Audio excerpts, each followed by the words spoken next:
اللہ کے نبی سے فرمایا کہ جو کوئی بھی انگزائٹی میں ہے یہ دعا پڑھے اللہ اس کی انگزائٹی کو ریموو کرے گا. کون سی دعا؟ اللہم انی اعوذ بک من الہم والحزن. پہلی دو چیزیں ہم اور حزن. اب میں آپ کو ہم اور حزن کا کنسیپٹ سمجھاتا ہوں. ہم جو ہے یہ بائی دا وے یعقوب علیہ السلام نے بھی کہا تھا نا، انما اشکو بسی، قال انما اشکو بسی وحزنی الی اللہ. بس اور ہم یہ بھی دو الگ کنسیپٹ ہیں. بس اس غم کو کہتے ہیں جو اندر ہی اندر دیمک کی طرح کھا جائے انسان کو، اس کو بس کہتے ہیں. حزن کیا ہوتا ہے؟ I'll come to it, but first ہم، جس میں اس دعا میں ہم اور حزن کا ذکر ہے. ہم اوور تھنکنگ کو کہتے ہیں عربک لینگویج کے مطابق، ایسی چیز جو ابھی ہوئی نہیں، which may happen or may not happen. ٹھیک ہے. انگزائٹی کی ڈیفینیشن ہی ہے نا. انگزائٹی کیوں ہوتی ہے؟ انگزائٹی ایک فیئر کی سٹیٹ ہے اکارڈنگ ٹو سائیکالوجی. کس بات پہ؟ اس بات پہ جو ہو سکتی ہے. امپینڈنگ فیئر کہ میرا کیا بنے گا. جیسے میں نے کچھ سٹارٹ کیا، میرا کیا بنے گا. اب لوگوں کو بیٹھے بیٹھے انگزائٹی ہوتی ہے، ٹھیک ہے، دل گھبرانے لگتا ہے. کچھ لوگوں کو سوشل انگزائٹی ہوتی ہے. کچھ لوگ کو جو ہے نا وہ کسی پاسٹ پہ انگزائٹی ہونے لگتی ہے کہ اس کے ایفیکٹس نہ آ جائیں مجھ پہ. کوئی گناہ کیا ہوا ہے، اب ایسا نہ ہو اس کی کوئی نحوست آ جائے میرے اوپر، ٹھیک ہے، اس کی انگزائٹی ہونے لگتی ہے.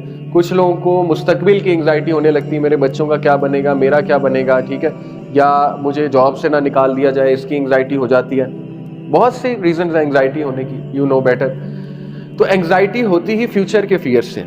تو ہم جو ہے یہ امپینڈنگ فیئر کا نام ہے، ایسا جو ابھی ہوا نہیں ہے، ہو سکتا ہے لیکن اس پر آپ بیٹھے بیٹھے کڑ رہے ہیں، اس پر آپ بیٹھے بیٹھے پریشان ہو رہے ہیں، تذبذب میں ہے، بے چین ہے. تو ہم اس کو کہتے ہیں. حزن کیا ہے؟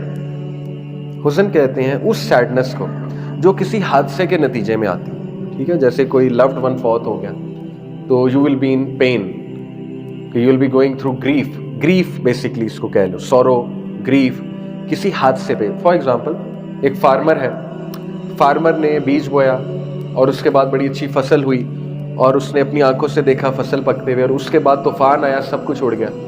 تو وہ پھر اس غم میں ہوگا، اس گریف میں ہوگا. کسی لاس کے نتیجے میں گریف، اس کو حزن کہتے ہیں، یا کسی لوڈ ون کے فوت ہونے کے نتیجے میں.